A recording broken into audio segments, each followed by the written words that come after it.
All right, let's turn now to the Middle East, where Iran's foreign minister admits U.S. bombs inflicted serious damage to the country's nuclear sites. Face the Nation moderator Margaret Brennan spoke with Rafael Grossi, the Director General of the International Atomic Energy Agency, about the status of Iran's nuclear program.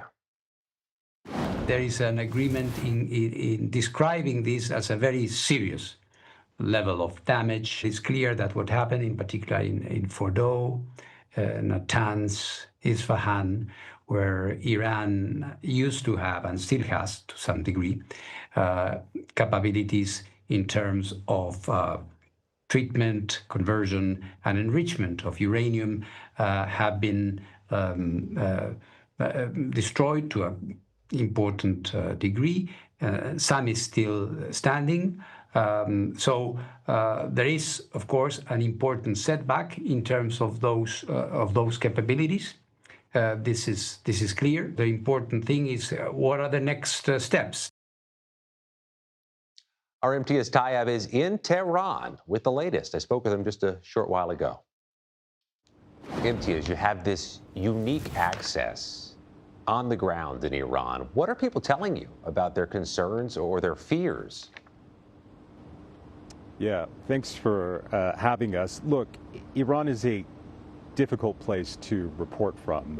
We are, of course, invited by the Iranian government, but they are very clear as to where we can go and what we can do. But of the people we have been able to speak to, they've told us that they've just endured 12 days of war in which over 600 people were killed, neighborhoods were badly devastated, and they tell us that while they are very afraid, they're also feeling a real sense of unity with each other. This is a bitterly polarized society. Some people want reform, other people are described as hardliners, but what they all can agree on is that they don't want to be bombed by a foreign country. They want to decide for themselves what the future will be for Iran, and that is not to be bombed by any other state. Are they cynical this ceasefire is going to hold?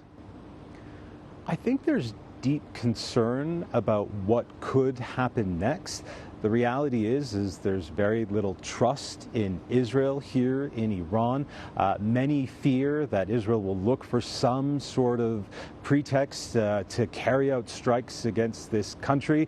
But again, people are telling us that they will continue to resist any outside forces, that whatever struggles Iranians may face within their borders is something that they want to work on together. But again, there is a very deep concern here that this ceasefire, which has been described as fragile, is just that. Can you tell if people there are getting outside voices or if they're only able to consume curated, sanitized information? Yeah, it's pretty difficult to get outside information. In fact, up until yesterday, most of Iran's internet was shut down, bar the use of some messaging apps. It was really difficult to get on any websites, and we know that that has been easing. Now, of course, there's state media here, but again, getting access to information elsewhere isn't always easy, but Iranians are quite industrious people. They have figured out ways to get information from other countries and other news sources.